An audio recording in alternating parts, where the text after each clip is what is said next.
What's up, guys? This is Spontaneity. I'm the spontaneous one. And I'm an ingenuity person. Welcome back to another card judging video. I think that's what the comments have said so far. Have we had any comments? We've had one comment.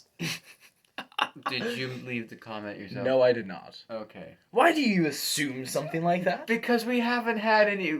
We've only had one big comment section. We've had some comments. I have not seen any except for the Go one bad check them. one. Go check the one them. bad one. Leave comments so then we can have more comments. Yeah. Anyways, card judging for this is Saturday. This is being uploaded for Saturday. Okay. We do pre-record some of these. Like Friday's pre-recorded. I'm not gonna say what day this is. You can probably guess by my shirt if you've caught that pattern yet. Do you keep your shirts on a pattern? Yes, I do. I'm very consistent with my I've shirt tried pattern. to keep the flannel, but I didn't have flannel today. More videos will be coming soon, but it's time for some card judging. Plus, our just what we like. Don't look at So the commission first card. one is Dwarf Berserker. Beautiful token. This is our third one of these. It's a token of a dwarf. Yes. There's, I believe, 2 cards that actually summon this token, and one of them's trash. We've pulled it a couple times. It might be in this set. Next card, Battlefield Raptor. 1 cost, flying, first strike. It's a 1/2 bird. You want to take the lead? I'll hold her. You want to take the lead or me? For the next card. Like judging. Oh, I see. Sorry. It's been a while for him. It's a pretty decent one cost. Little beginning start of the game. I don't have much to say about it. I would run this in just pretty much any white deck. Yeah. Like, it's a good just 1 cost. It can block a lot of flying. First strike is good for the little annoying things. So the next card. It's pretty good if you have some status effects that are based on flying. Yeah. Also, it's good. It would be good for 1/1 counter decks because you could easily build it up, and it's a cheap card. Yeah. First strike's also really helpful. Okay. Bergstrider. Bergstrider? 4 Yeah, colorless, 1 blue. Snow creature. I love those. Giant wizard. When Bergstrider enters the battlefield, tap target artifact or creature an opponent controls. That's a good effect. Most of the time, that's like a 2 or 3 cost effect for like an instant. Or some like 3 cost creatures do that. So 5 cost having it's not horrible. If Snow was spent to cast this, that permanent doesn't untap during its controller's next untap step. That is a nice effect too. Because you can just choose to pay 1 snow, can't you? Yeah, you can just have 1 Snow thing on there. That's actually pretty good. And it's a 4/4 giant, which you guys know my opinion on giants. I really like them. So since that says snow, does snow effects apply to that too? Like Some do. Okay, some do. Okay. Would you like to hold? Yeah. Okay. I would run that in a giant deck, or just anything I need be tapped, and it's okay for a 5/5. Not great, but it's not bad. The damage and health output, I think, and its effect, I think, is what makes it worth it. Yeah. I'd be more down if it was 4. For it being a 4/4. If it was a 5/5, I would definitely be fine with it being 5. Next card is Seize the Spoils. It's 2 colors, 1 red, sorcery. Additional cost to casting this card. Discard a card. Draw 2 cards and create a treasure token. I've had this card before, and so they probably know my opinion. What's yours? Can I see it real quick? Sure.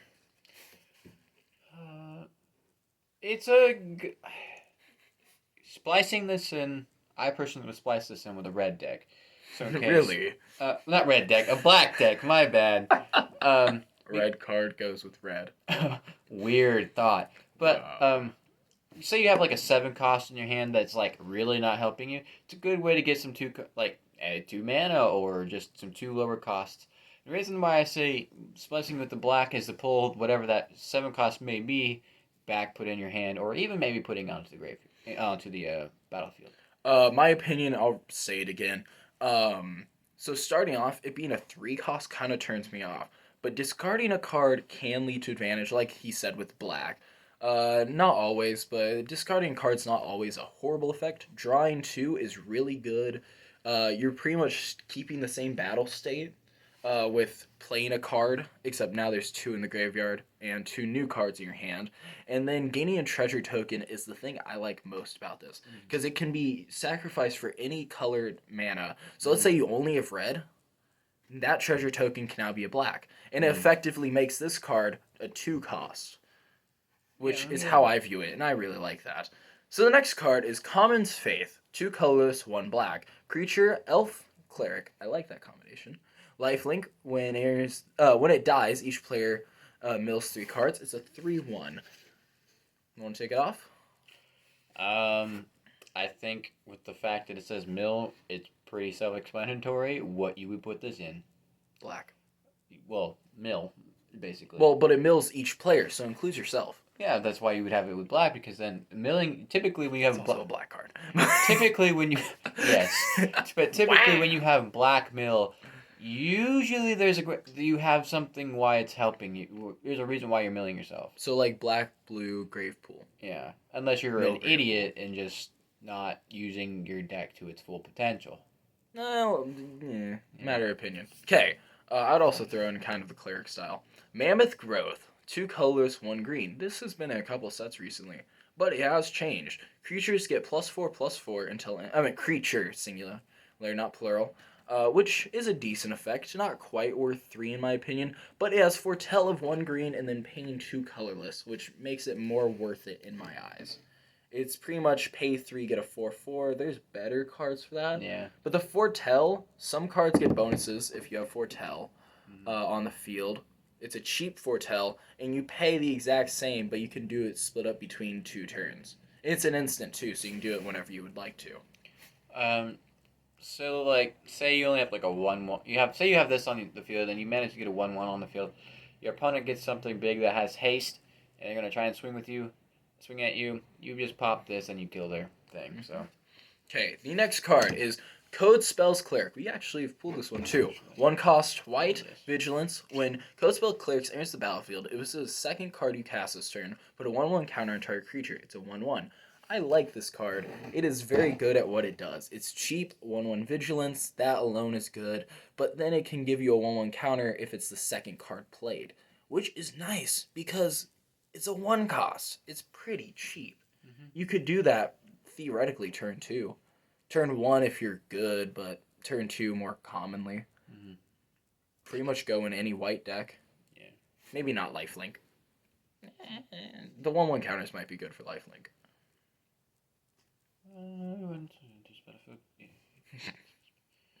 Cast this turn. Put a 1/1 counter on target creature.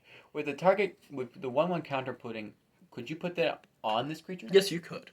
So therefore. So it could be a 2/2. Yeah, it could be 2/2. With vigilance. I wouldn't put it for that purpose, personally, because 2/2 vigilance, there's better options. Now, if it's your only option, like you played a 1 cost draw 1 card and then played this, it might be worth doing that to make it a 2/2.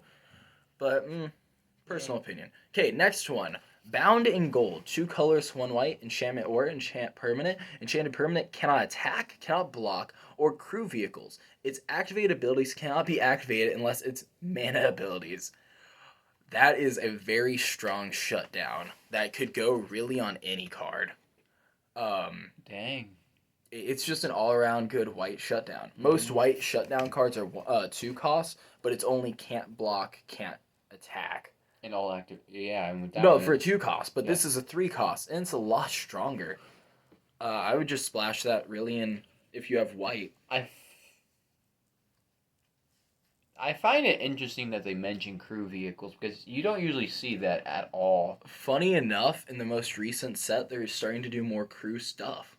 This set, I believe, has 10 new vehicles, and crews have started becoming more popular of recent times because there's a lot of easy targets for crews. They even have a new white card. It's something about an Ox, 2 cost, and it's where it uses its toughness instead of power as crew, and it's a 0/6. So it can pretty much pay for any crew by itself.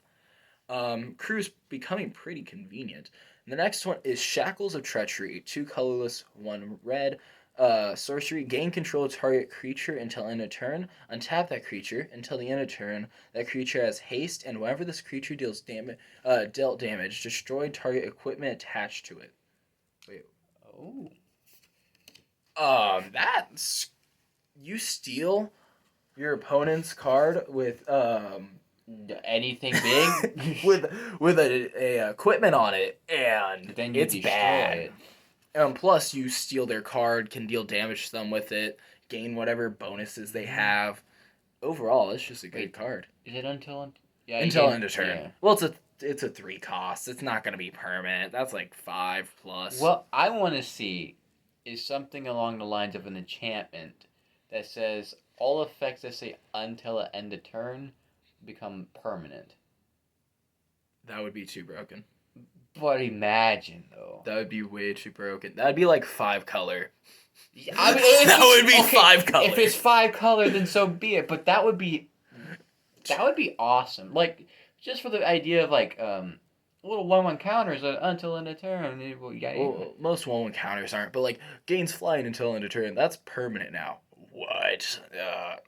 That's pretty good. That would be a great card. Okay. MTG. No. If you want to sponsor us, we got ideas. Okay. Elderleaf Mentor. 3 colorless, 1 green, 4 cost total. Elf Warrior. I like the elves. Elves are kind of cool. When Elderleaf Mentor enters the battlefield, create a 1/1 green elf warrior creature token.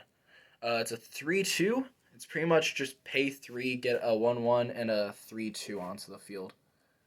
But they're both elves, and elves have some good support nowadays. Yeah, especially if you're running strictly elves.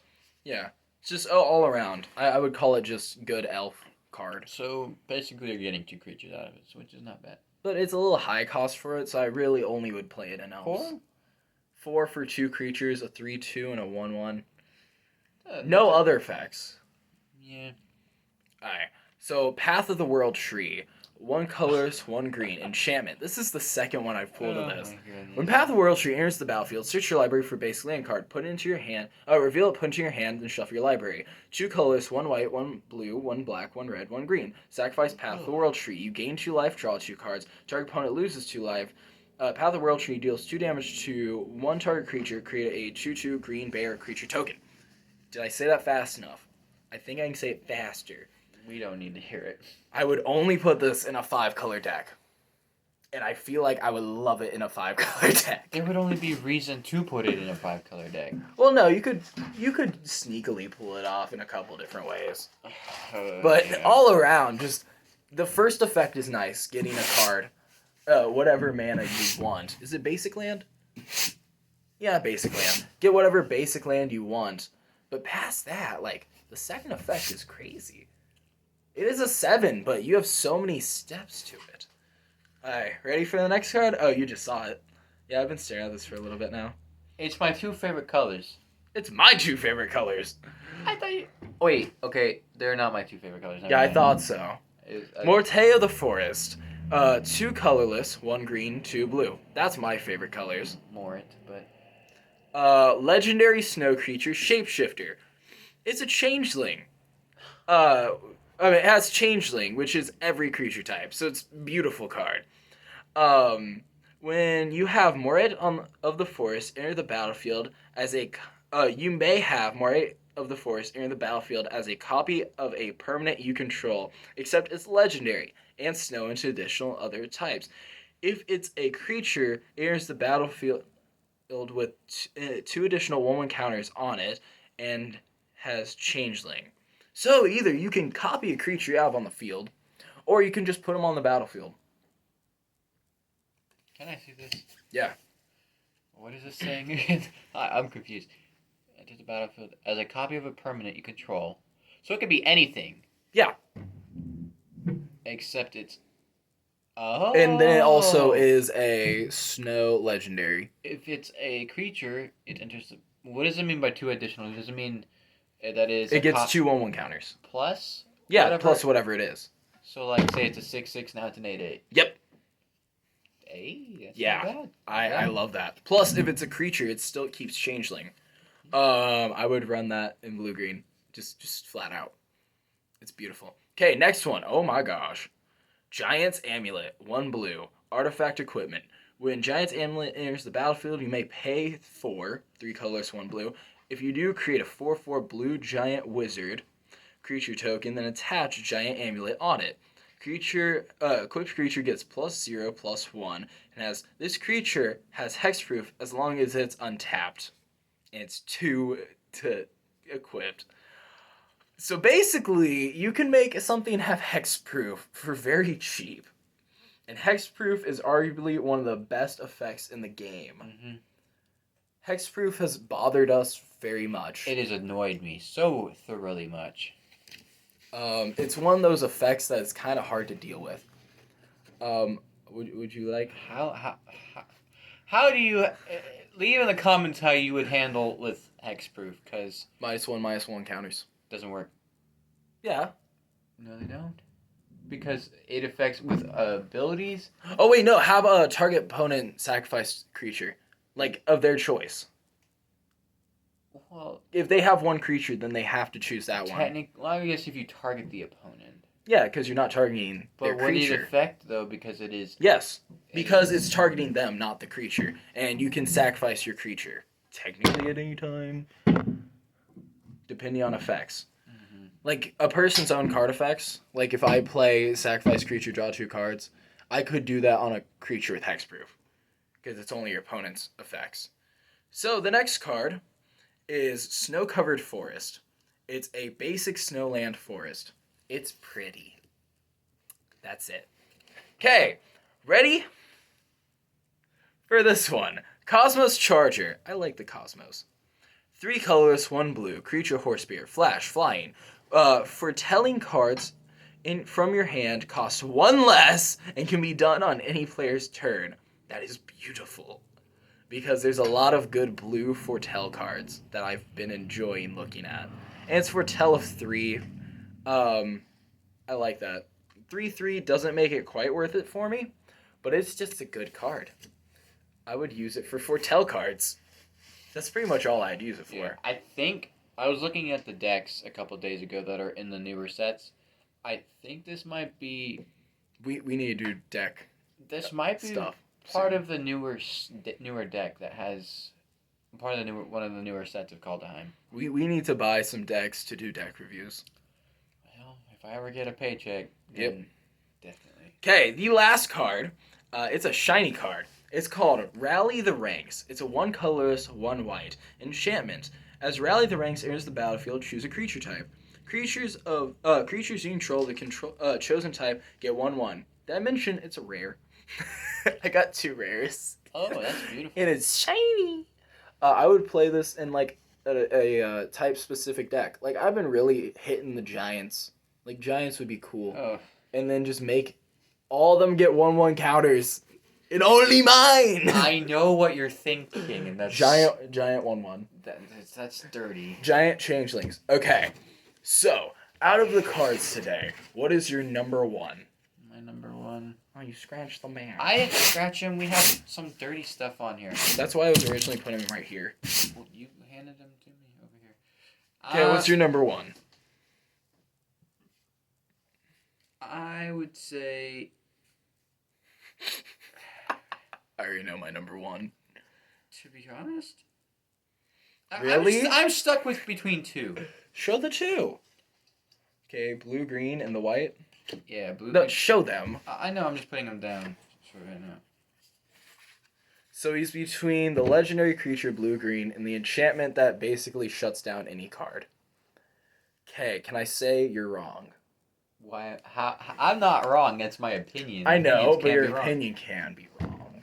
No, Because no. if you didn't choose, why did you put this? Okay, you picking the Number 1 shiny because it's shiny. Well, no. This judgment does not come from shiny. I just want to show you it's shiny. I like it. That's the only reasoning. Cosmos Charger is my number 1. Why? Because I've been looking so much into blue foretell that this just helps the deck so much. Okay, it's specifically to one idea. That's why it's. Yeah. That's why. That's why I didn't like pick it. That's why I didn't pick Fine. If you want to be my number 1 non-specific, then Path of the World Tree. Because you're gonna hate me. Alright. Thank you guys for watching. Hopefully you've enjoyed. Well, This is coming out Saturday, right? if we Awesome. unless we decide to do it earlier. Thank you guys. Bye. Adios.